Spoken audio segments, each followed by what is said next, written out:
Shawshank Redemption. That's the name of the movie I was thinking of earlier.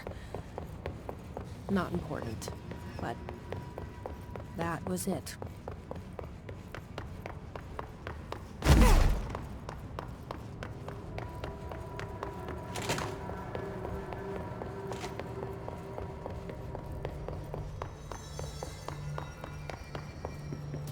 Any luck finding the armory? None. Looks like it got shifted. I heard you closed the Hiss portal, or whatever it is we're calling it. If we could just flush out the stragglers. So, what's next for Simon Arish? Well, first off, I'm banning all slide projectors. That's it. Seriously, though, we need to review our protocols. Research should not be making decisions that endanger the entire Bureau, no, fuck it, the entire fucking world, without some serious oversight. I think Pope would agree. Certain people in the Bureau have been working in the shadows for too long. And I'd like to make these HRAs part of the mandatory Bureau uniform. They're not stylish, but better safe than sorry. I don't think anyone will complain. Not after this. Did anyone ever mention to you that Darling was using the slide projector? Salvador never did, but I doubt he even knew. Look, I'm well aware that it's our job to study and contain the things that we don't understand, but some of the things that Darling did were way outside of our mission statement. Look, these things are not toys, and acting like they are is only ever going to end one way. At least Pope seems to understand that. Well, it's secure now. No one can reach it without my say-so. But thank Christ for that. I'll see you later. You know where I'll be.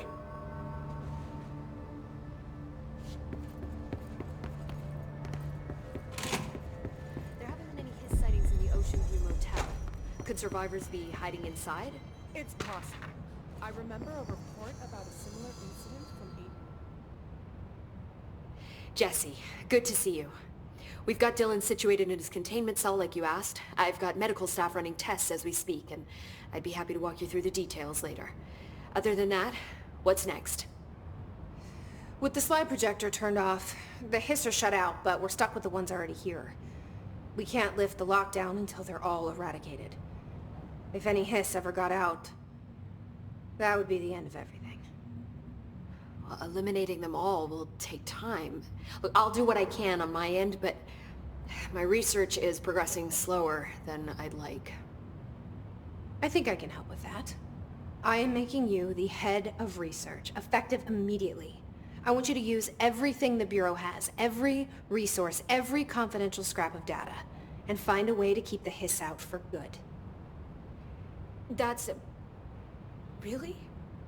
I mean, yes, I can certainly... Yes! Yes, I accept. You'll do great. Besides, I didn't really have anyone else lined up. I'm honored, Jesse, really. Thank you.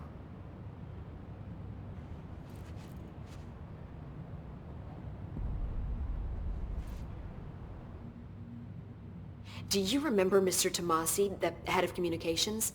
The Hiss he was changed into showed up in containment, near the turntable. I'll take care of it. That thing's not getting away this time. I've heard reports about his particular use of language and intonation when repeating the Hiss babbling. The biological and behavioral distinctions between different Hiss-corrupted individuals is truly fascinating. I wonder if I could categorize the data. And she's already off on her own thing.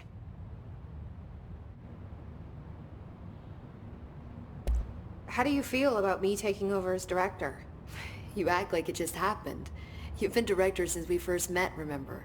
I am still thrilled. Nothing's changed. Not for me. But the Bureau has changed. Trench and Darling are gone. Their knowledge, anything not written down, disappeared with them. They knew the Bureau better than anyone. They're the Bureau's past, Emily. We won't operate like they did.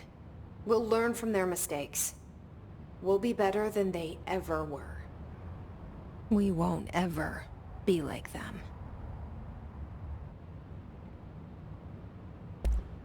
How is Dylan? The same. I can't detect any Hiss activity, but his physiology has certainly been altered by it. And I can't tell if his brain activity is genuine or simply the aftermath of the Hiss, like spasms. Dylan could wake up tomorrow for all I know. I really can't say. Then I just have to wait for him. That's fair. He waited a long time for me. Don't worry, we'll be monitoring him round the clock. If he wakes up, we'll be ready. I don't mean that in a hostile way, just... well, you know. I hear you. My brother isn't exactly popular around here. I hope one day he'll have the chance to change that. When the hiss got into my head, I saw some weird things. I think Darling even spoke to me. Does that make any sense to you? Well, empirically, no, but phantom voices as well as hallucinatory states are not uncommon here. And considering the forces that Dr. Darling was working with, he could have been transferred to a different plane of consciousness, physically or otherwise. And that doesn't upset you? Oh, very. And the fact that he hid those forces from me? It's infuriating.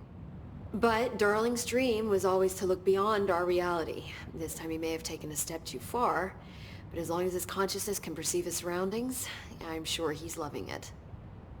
Maybe Darling was just trying to protect you from the darker side of his work. Fuck that. I'm not a child. Like, don't just assume I'm going to consider something morally repugnant. Which it all was. Which it all was, of course. Well, I've got a bureau to run. See you soon. Yes, ma'am, Director Faden. Please, Emily. Not even as a joke.